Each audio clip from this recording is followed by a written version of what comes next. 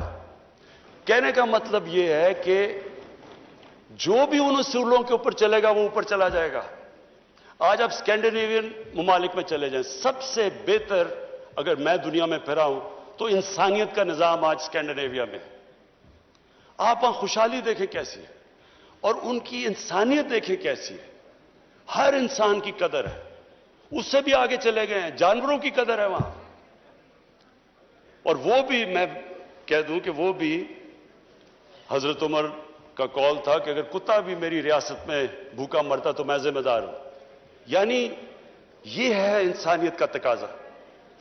اور ان ملکوں میں جو ہم جن کو مسلمان نہیں کہتے, لیکن مسلمان ملکوں میں آپ دیکھ لیں, ہمارے ملک میں دیکھ لیں کہ امیر امیر ہوتا جاتا ہے, غریب غریب ہوتا جاتا ہے. کوئی سوشل سیکیورٹی نیٹ ورک نہیں ہے. ہمارا آج فیملی سسٹم نہ ہو, ہمارا خاندانی نظام نہ ہو تو یہاں تو لوگ بھوکے مرتے رہیں. ہمیں تو آج اگر کسی نے بچایا ہوا ہے تو وہ ہمارے ایکسٹینڈڈ فیملی سسٹم نے بچایا ہوا ہے. کوئی بے روزگار ہوتا ہے تو وہ اندر لے لیتے ہیں, ساری فیملی اس کا دھیان رکھتی ہے. ہمارے تو کوئی سوشل سیکیورٹی نہیں ہے. میں پہلی دفعہ جب برطانیہ گیا تو میں نے تو پہلی دفعہ دیکھا کہ ایک فلاحی ریاست کیا ہوتی ہے. آپ کوئی آدمی کسی گورنمنٹ کے بیمار ہو, آپ کسی ہسپتال میں چلے جائیں, آپ کا مفت علاج تھا. سارے غریب سے غریب آپ ہوں, آپ کو مفت تعلیم ملتی تھی اور کوالٹی کی تعلیم ملتی تھی. کئی ان کا پرائم منسٹر ایک آدھ بنا, وہ بھی ایک سرکاری اسکولوں میں مفت پڑھ کے بنا. ادھر آپ بے روزگار ہوتے ہیں, ان امپلائمنٹ بینیفٹس ملتی ہیں جب تک آپ کو روزگار نہیں ملتا. عدالت میں غریب آدمی جاتا ہے, اس کو لیگل ایڈ ملتی ہے مفت کی, اس کو وکیل ملتا ہے. ہم نے تو پہلی دفعہ یہ دیکھا. یہاں تو اس طرح کا کانسیپٹ ابھی تک تھا ہی نہیں. تو یہ میں آج فائنانس منسٹر آپ کو اس لیے خراج تحسین پیش کرتا ہوں. یہ پہلی دفعہ پاکستان اس طرف نکل گئی ہے جدھر ہم آج سے 74 سال پہلے جانا چاہیے تھا, اسلامی فلاحی ریاست.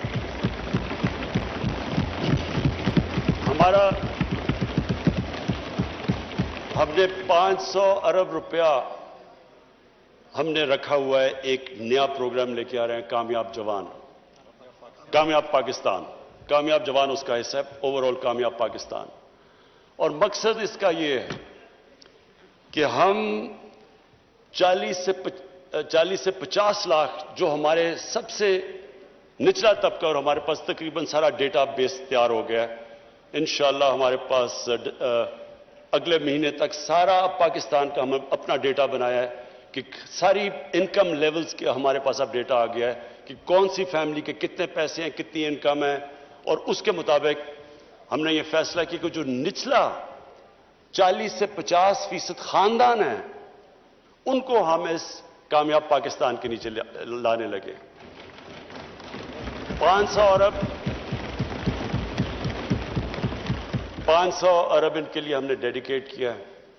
اس میں 4 چیزیں ہوں گی. سب سے پہلے سستے سود کے بغیر قرضے. کسان جو ہوں گے ان کو 3 لاکھ دیں گے سود کے بغیر قرضہ, چھوٹے کسانوں کے لیے.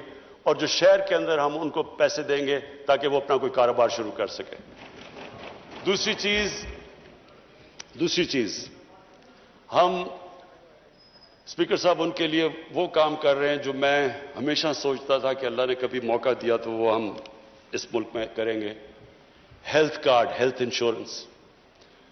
جو میں اپنے جو ہمارے پی ٹی آئی کے 3 صوبے ہیں, پنجاب, پختونخوا اور جی بی, ان کو میں آج خاص یہ اس لیے مجھے خوشی سے میں ان کی تعریف کرنا چاہتا ہوں. اور بلوچستان وہ ہماری کولیشن گورنمنٹ ہے, ادھر بھی میری جام کمال سے بات ہو چکی ہے کہ سارے شہریوں کو ہم نے سارے جتنے بھی خاندان ہیں ان سب کو ہم نے ہیلتھ انشورنس دینی ہے.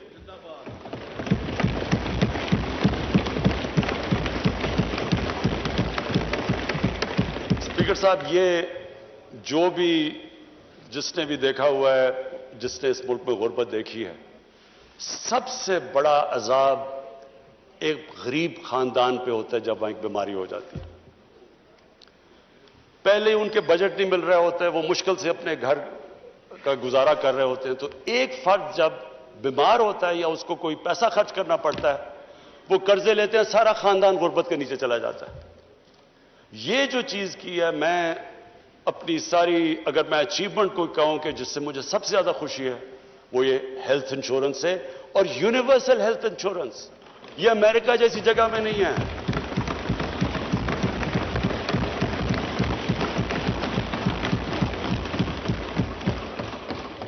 اسپیکر صاحب, ڈیولپڈ ملکوں کے اندر بھی پریمیم دینا پڑتا ہے ہیلتھ انشورنس کا. یہاں مفت انشورنس دے رہے ہیں اپنے سارے خاندانوں کو. یہ میں نے آپ کو بتایا جتنے صوبے ہمارے نیچے ہیں. اور یہ صرف ایک ہیلتھ انشورنس نہیں ہے اسپیکر صاحب, یہ ہیلتھ سسٹم ہے. یہ اب پاکستان میں ماڈرن ہیلتھ سسٹم انشاءاللہ بنے گا. وہ کیسے؟ اب کیا ہوتا ہے کہ سرکاری ہاسپٹل صرف بناتے ہیں دیہاتوں کے اندر, چھوٹے شہروں میں.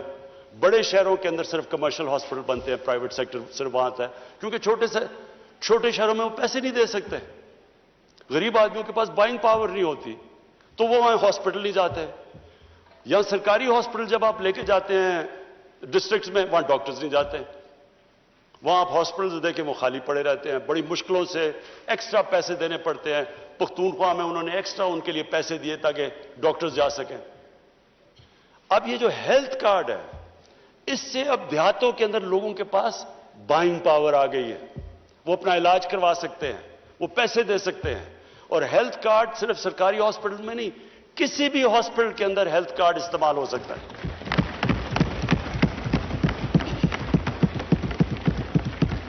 گورنمنٹ کے پاس تو پیسے نہیں سارے ملک میں ہاسپٹلز بنانے کے لیے, ہمارے پاس تو اتنے پیسے نہیں ہیں. پرائیویٹ سیکٹر آئے گا, اور پرائیویٹ سیکٹر کے لیے ہم اب آسانیاں پیدا کر رہے ہیں. کیسے کر رہے ہیں؟ اوقاف کی زمین, ویکیو ٹرسٹ کی زمین ہم نے فیصلہ کیا ہے کہ ان کو سستے داموں کے اندر ہم ہاسپٹلز کے لیے دیں گے, کیونکہ اتنی مہنگی زمین ہے شہروں کے اندر, اور تاکہ وہ جب ہاسپٹل بناتے ہیں ان کے پاس اتنا موقع نہیں ہوتا کہ اپنا ریکور کرنے کے لیے کاسٹ, تو ان کو سستی زمینیں دیں گے. جو بھی میڈیکل اکوپمنٹ پاکستان میں نہیں بنتی وہ ڈیوٹی فری باہر سے امپورٹ کروائیں گے پرائیویٹ سیکٹر کے لیے.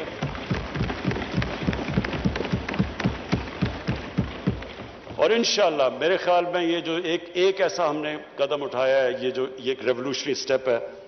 اور یہ تو نمبر 1 قرضے, نمبر 2 ہیلتھ کارڈ ان کو دیں گے ساری فیملیز کو, وہ ویسے بھی ہم کور کر رہے ہیں. تیسری چیز ہم نے ان کے لیے ٹیکنیکل ایجوکیشن, ایک فرد کو ایک خاندان میں ٹیکنیکل ایجوکیشن دیں گے تاکہ اس کے پاس ہنر آ جائے, تاکہ وہ کمائی اپنی کر سکے. اور پھر اسپیکر صاحب جو اس کے بعد مجھے اس کے بعد جو ہمارا بڑا زبردست انشاءاللہ یہ پروگرام ٹیک آف کرنے والا ہے, لو کاسٹ ہاؤسنگ. عام لوگوں کے لیے وہ گھر جو کہ لوگ خرید نہیں سکتے تھے اب تک. تنخواہ دار طبقہ ہے, ویلڈر ہے, مزدور ہے, کسی کے پاس کیش نہیں تھا گھر اپنا بنانے کے لیے. اس لیے ہمارے شہروں کے اندر کچی آبادیاں پھیلتی جا رہی ہیں, کیونکہ کسی نے سوچا ہی نہیں کہ عام آدمی کیسے گھر شہر میں خرید سکتا ہے. اور یہ ساری جگہ پہ آپ دیکھ لیں, کراچی میں اتنی مہنگی زمین ہے, وہاں تقریباً 30-40% کراچی کچی آبادیاں ہیں. لاہور کے اندر کچی آبادیاں ہیں, بڑے شہروں میں کدھر سے غریب آدمی آ کے شہر میں اکوموڈیشن لے سکتا ہے. تو یہ ایک بہت بڑا سٹیپ ہے کہ ہم نے اب بڑی محنت سے ایک قانون جو پھنسا ہوا تھا عدالتوں کے اندر, کئی سالوں سے پھنسا ہوا تھا, فورکلوجر لا, وہ ہم نے عدالتوں سے کلیئر کروایا. پھر بینکوں سے بیٹھے, پھر بینکوں کو انٹرسٹ کیا اس کے اندر. ابھی بینکوں کو پریکٹس نہیں ہے, ان کو عادت نہیں ہے کہ چھوٹے لوگوں کو قرضے دینے کے لیے, لیکن ان سے ہم مسلسل میٹنگز کر رہے ہیں. اسٹیٹ بینک کے گورنر بھی ان کو زور لگا رہے ہیں کہ وہ قرضے دیں چھوٹے طبقے کو. لیکن ایک اور اب ہم نے جو مائکرو فائنانس کو, یعنی وہ کمپنیز جو کہ مائکرو فائنانس دیتی ہیں چھوٹے لوگوں کو جس میں اخوبت ہے, انشاءاللہ اب ہمارا پورا پروگرام ہے کہ یہ جو لو کاسٹ ہاؤسنگ ہے, یہ سب سے پہلے یہ جو 40 لاکھ نیچے خاندان ہیں ان کو ہم اس لو کاسٹ ہاؤسنگ کے اندر شامل کریں.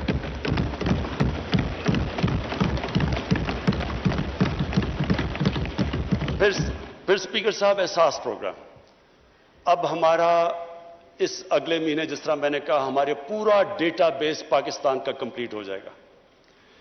اب یہ ڈیٹا بیس کمپلیٹ ہوگا, اس کے بعد ہمارا جو نیکسٹ سٹیپ ہے کہ اب ہم نے وہ سافٹ ویئر ڈیولپ کر رہے ہیں اور جتنے بھی کریانہ سٹورز ہیں اور یوٹیلیٹی سٹورز ہیں ان کے اندر وہ آٹومیشن لے کے آ رہے ہیں, ان کے پاس وہ ہوگا جو ڈیوائس, اور ان کے ذریعے 1,20,00,000 خاندانوں کو ڈائریکٹ سبسڈی دیں گے احساس کے ذریعے.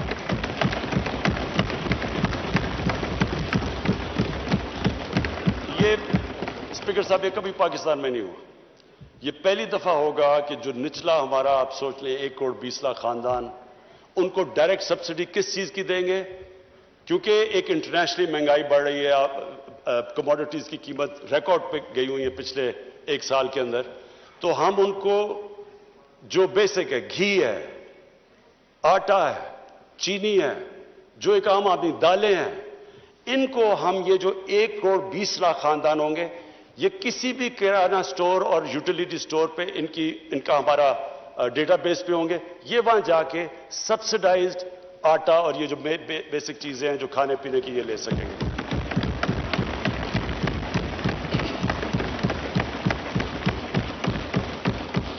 اور پھر 90,000 ہم اسکالرشپس, انڈر گریجویٹ اسکالرشپ اپنے غریب طبقے کو دے رہے ہیں جو بھی نیچے.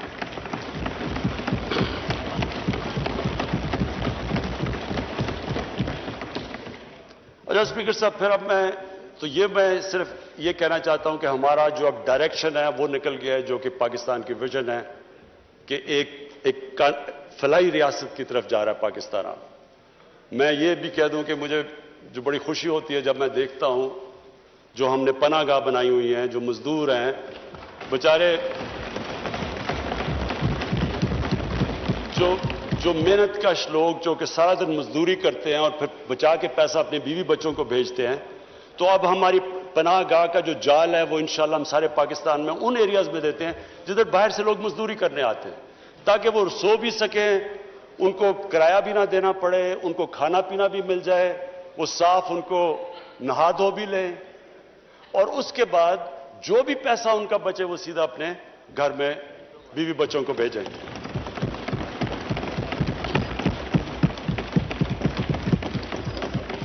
اچھا اسپیکر صاحب, اب میں اپنے دوسرے پوائنٹ پہ آتا ہوں, انصاف.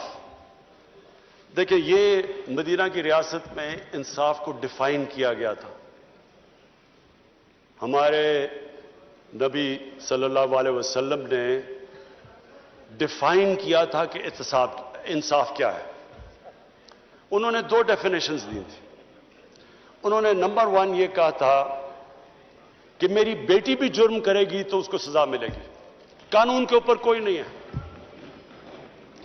دوسرا اس سے ریلیٹڈ انہوں نے ان کی حدیث تھی کہ تمہارے سے پہلے بڑی قومیں تباہ ہوئی جدھر طاقتور کے لیے قانون, کمزور کے لیے دوسرا, یعنی جدھر طاقت کی حکمرانی تھی قانون کی حکمرانی نہیں تھی, وہ قومیں تباہ ہو گئی. حضرت علی رضی اللہ تعالیٰ نے اس کو ڈیفائن کیا کہ کفر کا نظام چل جائے گا لیکن ظلم اور نا انصافی کا نظام نہیں چل سکتا. سو جو انصاف ہے یہ بیسس ہے سویلائزیشن کا, چونکہ جنگل کے قانون کے اندر مائٹ از رائٹ ہے. انسانی قانون انسانیت کا جو سویلائزیشن وہ ڈیپینڈ ہی کرتا ہے جدھر انصاف ہو. ابن خلدون جو سمجھے جاتے ہیں کہ ماڈرن ہسٹری کے باپ سمجھے جاتے ہیں, ابن خلدون نے کہا, لکھتے ہیں کہ میری ساری زندگی کا تجربہ یہ ہے کہ اللہ نے انسان کو زمین پہ بھیجا اس لیے ہے کہ اس کی زمین پہ انصاف قائم کرنے کے لیے. تو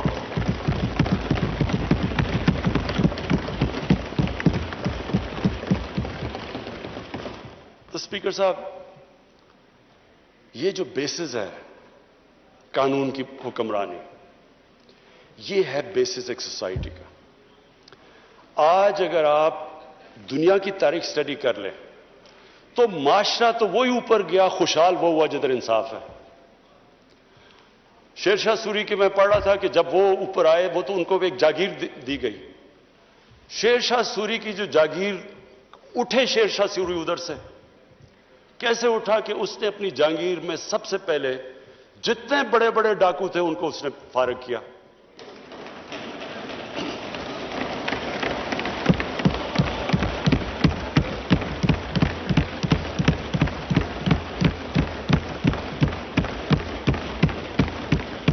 جیسے ہی اسپیکر صاحب جیسے ہی اس نے جو بڑے بڑے وہاں گینگز پھرتی تھی ڈاکو کے ان کو فارغ کیا, امن آ گیا. جیسے ہی امن آیا تو ارد گرد کی جتنی جاگیریں تھیں وہ سارے جو تاجر تھے وہ شیر شاہ کے جاگیر میں آ گئے, کیونکہ وہاں امن تھا, وہاں خوشحالی آ گئی. ساروں کو دنیا میں ارد گرد ہو گیا کہ سب کو شیر شاہ سوری کا نام پتہ چل گیا کہ سب سے زیادہ خوشحال تھا وہ. آپ اٹھا کے دیکھ لیں, پہلے دلی کی سلطنت دیکھ لیں. بلبن تھا تو ایک وہ آدمی تھا جو کہ انصاف پسند تھا, وہاں خوشحال تھا. علاؤدین خلجی اس کے دورے میں خوشحالی تھی. جیسے ہی جس معاشرے کے اندر جب طاقت کی حکمرانی آتی ہے, یعنی جنگل کا قانون آتا ہے, وہ نیچے چلا جاتا ہے. آج دنیا میں مجھے ایک ملک بتا دیں جو خوشحال ہے اور ادھر قانون کی حکمرانی اور انصاف نہ ہو, اور ایک ملک مجھے بتا دیں جو غریب ہے جدھر انصاف ہو. یہ کانٹرڈکشن ان ٹرمز ہے. اس کو میں آپ کو اور سپیل آؤٹ کر دیتا ہوں. سیکرٹری جنرل یونائٹڈ نیشنز نے ایک پینل بنائی, اس کا نام ہے fact I panel. Fact I panel نے انویسٹیگیٹ کیا کہ یہ امیر اور غریب ملک میں فاصلے کیوں پڑ رہے ہیں. امیر ملک امیر ہوتے جا رہے ہیں, غریب غریب ہوتے جا رہے ہیں. اسپیکر صاحب, ان کی جو کنکلوژن ہے وہ ہمارے ملک کے لیے بڑی ریلیونٹ ہے. وہ فیکٹ آئی پینل نے یہ کہا کہ غریب ملکوں سے, ڈیولپنگ ورلڈ سے ہر سال 1000 ارب ڈالر منی لانڈر ہو کے امیر ملکوں اور آف شور بینکس میں چلے جاتے ہیں. 1000 ارب ڈالر. ہمارا سنیں ہمارا کتنا بجٹ ہوگا, 60-70 ارب ڈالر کا. ہمارا بجٹ 22 کروڑ لوگوں کا 60-70 ارب ڈالر. 1000 ارب ڈالر ہر سال غریب ملکوں سے امیر ملکوں پہ چلے جاتے ہیں. آپ یہ سوچیں کہ یہ کتنا بڑی تباہی آ رہی ہے دنیا میں آنے والے دنوں میں. یہ جو آپ دیکھتے ہیں, آپ یہ دیکھتے ہیں اکنامک مائیگرنٹس افریقہ سے جا رہے ہوتے ہیں وہاں یورپ کے اندر, ادھر ساؤتھ امریکہ سے امریکہ میں جا رہے ہوتے ہیں. غریب ہوتے ہیں, بچے سارے اٹھا کے ڈوب رہے ہوتے ہیں کشتیوں میں, وہ جا رہے ہوتے ہیں. کیوں جا رہے ہیں؟ کیونکہ وہاں امیر ہیں اور جو ڈیولپنگ ورلڈ ہے وہ غریب ہوتی جا رہی ہے. اس کی سب سے بڑی وجہ منی لانڈرنگ ہے. اسپیکر صاحب, جب ایک ملک کی تباہی آتی ہے تو اس کے امیر, اس کا وہ بچار پٹواری اور تھانے دار اور یہ اور سرکاری نوکر یہ بھی نقصان پہنچاتے ہیں, لیکن تباہی نہیں, ملک کو تباہ نہیں کرتے. ملک کو تباہ کرتا ہے کہ جب پرائم منسٹر عمران خان اور اس کے وزیر, جب ہم پیسہ چوری کر کے ملک سے باہر بھیجتے ہیں تب وہ ملک کی تباہی آتی ہے. جب یہ جو فیکٹ آئی پینل کی رپورٹ ہے کہ 1000 ارب ڈالر جو جا رہا ہے ان کو غریب ملکوں سے امیر ملکوں میں, یہ کوئی غریب لوگ تو نہیں چوری کر رہے نا, یہ تو طاقتور لوگ پیسہ چوری کر رہے ہیں. اور اسی لیے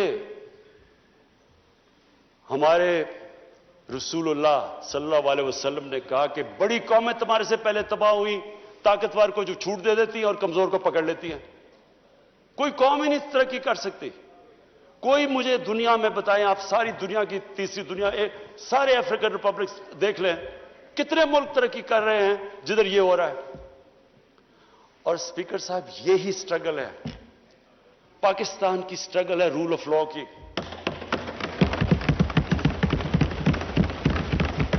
مجھے بھی اب کل میں دیکھ رہا ہوں, کل آیا جی کہ ایک سندھ کے ایم این اے, اس کو نیب کے لوگ پکڑنے گئے, ادھر کراؤڈ اکٹھا ہو گیا, انہوں نے نیب کو لوگوں کو مارا, پولیس نے مدد نہیں کی. تو یہ کیا, اس کا کیا مطلب کہ میں اگر 1000-2000 آدمی جمع کر لوں, میں جو مرضی قانون توڑ دوں, میں قانون کے اوپر چلا جاؤں گا. یہ ہے جنگل کا قانون, جس کی لاٹھی اس کی بھینس. یہ ایک سیولائز ملک کے اندر ملک نہیں چل سکتا ایسے.